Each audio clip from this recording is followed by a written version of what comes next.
welcome back to the Bears Baseball Network. We had week 1 of the BWL this week, so very excited to get into all the action. I mean, it was a very intense week. All of the games were close early on in the game. I think the lead changed in every single game at least once, maybe besides the 12-13 game, but every other game the lead changed. Both the games, the Pinstripes won. They came from behind in a victory, so a lot of drama in week 1. But before we get to that, we want to do our one final reflection here on the 2024 regular season and talk about our record breakers. We did a record show a couple weeks ago, now kind of updating here with the final record counts. And I want to start with, we had 5 records that are Bear records. These are the best Bear seasons we've ever had in these categories. So I want to start with these 5 Bear records, and then we'll get into some age records that were broken this season. Starting with Bernie, in my opinion, one of the most impressive records, and one that I think is going to be very tough to break ever. It is our hits record, 149 hits from Rudy Montenegro Langley. Bernie, I got to be honest, when Harrison had 135 hits last year, I thought that was unbreakable. And now Rudy and Harrison as well come out, both break Harrison's old record, and Rudy ends up with 149 hits. Bernie, first of all, how impressive was it watching this firsthand? You know, I mean, to get 149 hits, you have to be consistent every single week. You cannot have a bad weekend or else you fall back behind the pace. So first of all, what was it like watching that firsthand? And second of all, do you think that's an unbreakable record, Bernie? Yeah, look, I think with Rudy, everyone knew it was going to happen maybe at some point down the road. But the fact that happened this year is just simply, outstanding for him. People forget last year this guy batted 250 last fall, had very little extra base hits, and now, fast forward just 20 or 12 months now, he's one of the best hitters in the Bears. And then hey, look, Harris was riding this mix as well. I think it's great having these two battle it out. I mean, both guys were aware, the last month and a half of the season that this was on the line. I think these two made each other better down the stretch. KJ, as far as, 149 hits, do you think 150 is in the cards for somebody, or do you think this record is going to stay in a long time? If someone can break it, I think it's Rudy and Harrison going to break that record themselves. But, I'm never going to say anything is impossible for these two guys. Yeah, very, very impressive. Speaking of Harrison Bleibom, our next Bear record was the Bears RBI record, 133 RBIs from Harrison Bleibom this season. The previous record was 114, so Harrison absolutely crushed this record. And KJ, when you're thinking about a stat like RBIs, obviously there's some situational that goes into it. You need guys to get on base in front of you, but you also need a clutch factor, you need a relentless consistency, and you need to be hitting in a key spot in the lineup. And 133 RBIs, what does that mean to an offense, KJ? And what do you think about this season from Harrison here? I think Harrison's playing the role of, I think the team for a long time was get on base for Harrison, and he was pounding the runs, and I think now having Rudy, batting in front of him makes him only, better and more important. Rudy's getting on base a ton. Obviously, I think Rudy broke the hit record, so it's only right that Harrison drove him in and broke that record. Yeah, an absolutely incredible season. I think Harrison's going to be putting up 100 RBIs for the rest of his youth career for sure. And maybe he could be the first high school guy to get 100 RBIs as well with how good of a hitter he is. Moving on, Bernie, to the pitching side, we had 3 pitching records get broken in the Bears. These first 2, Bernie, I'm going to lump them together because the same guy did it on your team. The innings pitched record and the strikeout record, both broken in the same season. 100 innings pitched for Owen Lewis. No Bears pitcher has ever done that. And 133 strikeouts. And, Bernie, I think when you look at, especially the innings pitched record, I think some people may say, is innings pitched that big of a category? But, Bernie, just talk about how important is it at the youth level when these guys are on pitch counts? How efficient do you got to be to get 100 innings? And how important is it to the pitching staff to be 100 innings? And then, obviously, while doing that, putting up 133 strikeouts. Tell me about this Owen Lewis pitching season. Yeah, obviously I'll start with the innings factor. It's great to have a guy you go out there on Sunday and say, hey, it's your game. And, he could give up 4 or 5 runs in 6 innings. And he's still going to go 6 just because of how efficient he is. Going 6 innings and 80 pitches was a normal for Owen Lewis. Not really going over that too often. And the strikeouts added to it. Again, Owen Lewis is not the hardest throw in the Bears. He does got a good curveball. And I think he's just a very smart pitcher. The way when he throws his pitches, curveball, his fastball, the way he's able to mix them, keeps hitters off balance all game. Yeah, I think this is in an argument for one of the best pitching seasons of all time. KJ, another player in the argument for one of the best pitching seasons all time, Logan Eckert. This season, the ERA record in Bear history. The previous record was 1.71. Logan with a 1.63 ERA over a full season. KJ, I think we've talked about both on the show and, kind of in our coaching mentality that sometimes ERA can be a little bit of a, stat that you don't always look at. ERA is not always 100% controlled by the pitcher. But once you get to high school and when you have an ERA this low, it is just a signifier of absolute dominance. KJ, a 1.63 ERA. What are your thoughts about Logan Eckert? And I think I asked Bernie this question last week or a couple weeks ago, but where do you think Logan Eckert's kind of stacking up in the all-time Bears pitchers list?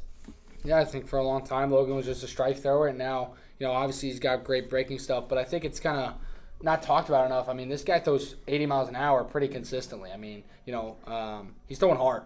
So, I don't think there's much debate. I think he is, as of right now, the best Bears pitcher of all time. Yeah, I think the resume, 5 Cy Youngs, obviously now the ERA title. This guy's an absolute monster. What a great season from Logan Eckert.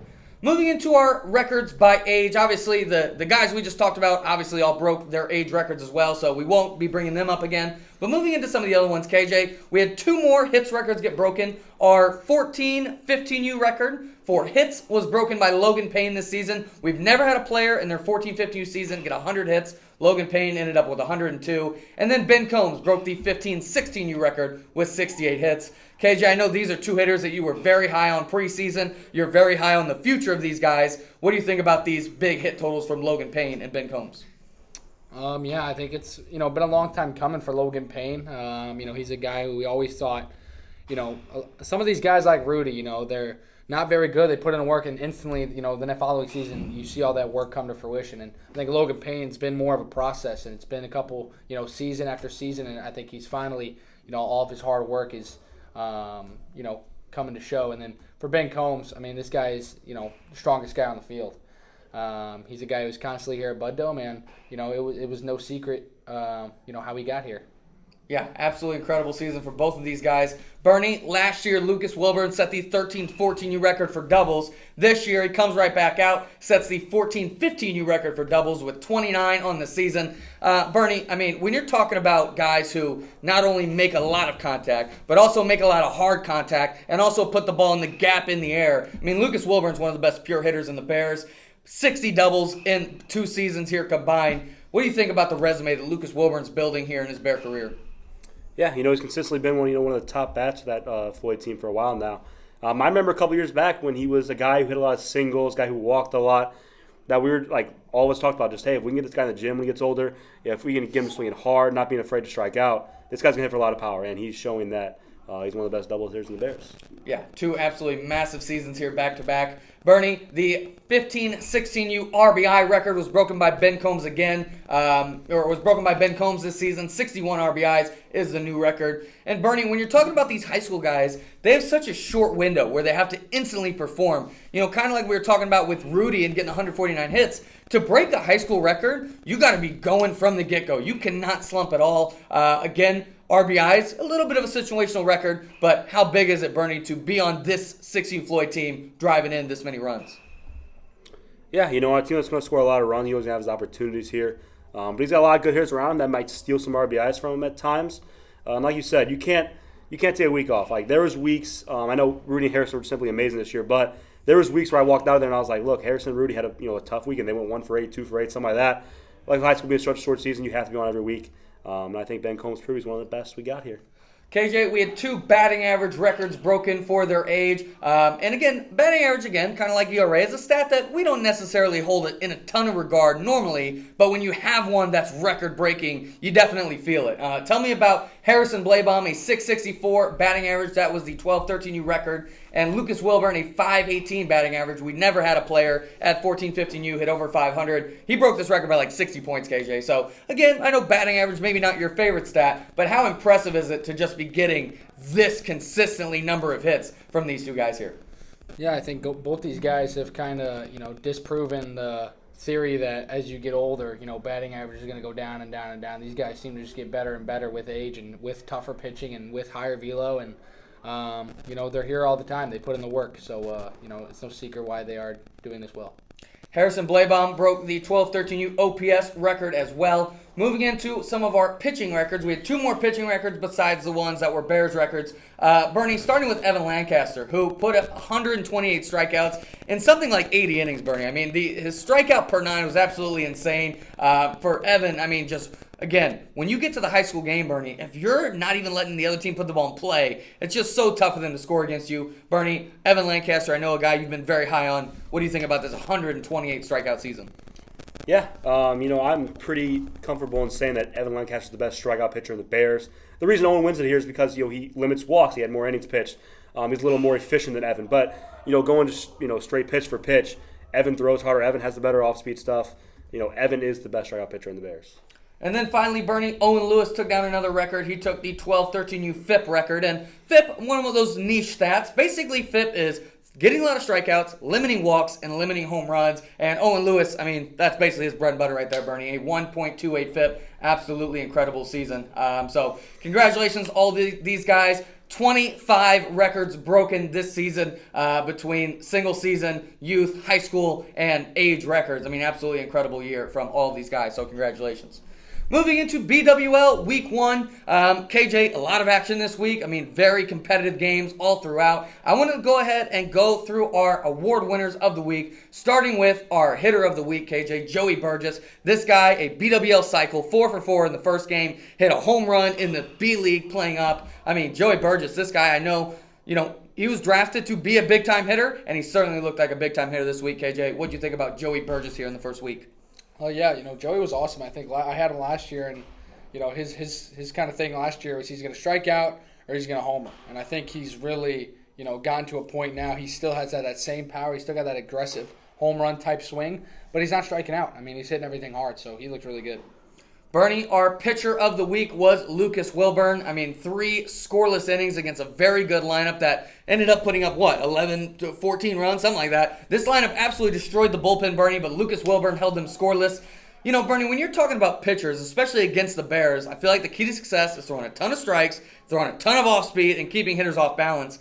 What do you think about Lucas Wilburn as a pitcher and how you think he's able to be successful, especially against these Bears? Yeah, I think it's just a testament to how much his off-speeds came in the last year or so. Back in the day, Willie B was a strike thrower who threw probably 80-90% fastballs, and I think that throughout the past year he's gotten better with his off-speed, and it's going to show off this winter. Yeah, very, very impressive outing. And finally, KJ, our big moment of the week was Landon Portell, who really broke into that game. Again, the Pinstripes were down in that game, hit a big 3-run home run to tie it. And again, he's playing up against these older guys. 14-15U league, we've seen before that the younger guys tend to struggle a little bit. Not only is he a younger guy, KJ, but he's also a rookie. First time in the BWL. What did you think about that moment here? And a great moment from a guy who's going to be a superstar.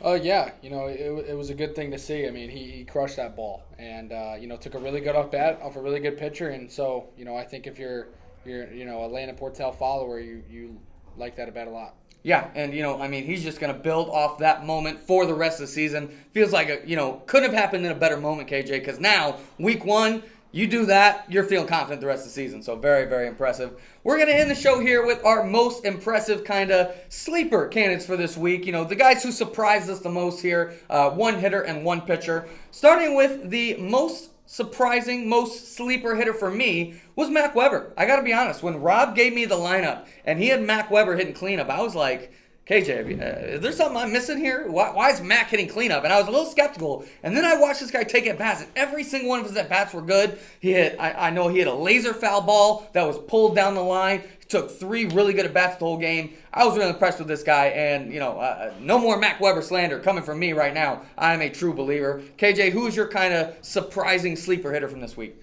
Someone who stuck out to me is Andrew Engelken.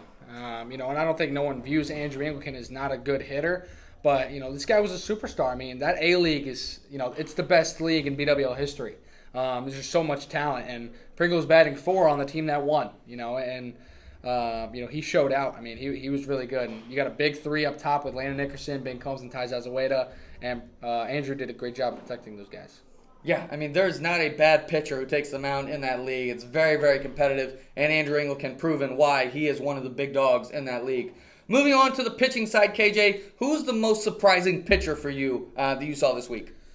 I'm going to say Hamilton Case. He came in a really tough spot, got out of a jam, and I think he went 3 innings, and I don't know if he let a run, but he was really good. I mean, and this is a guy.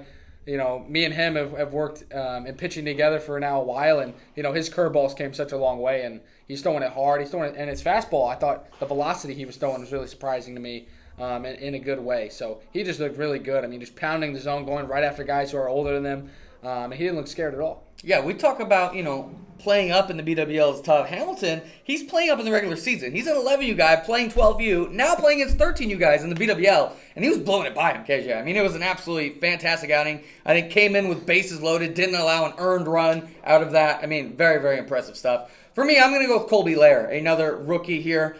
This guy, he came in again facing the older opponents, and he was absolutely dominant. I think 3 innings, or was it 2 innings? Either way, he was absolutely dominant in his outing against Lucas Wilburn. I mean, these big-time hitters, Aaron Knoll, these huge hitters, and he was mowing them down. So if this guy pitches even half that good for the rest of the season, I think that's going to look like a home run draft pick. So very, very excited to get into the rest of the BWL action this week, here in week 2. So don't miss it at all. Next week, we'll be right back with a BBN episode, but that's going to do it for this one. We'll talk to y'all next week.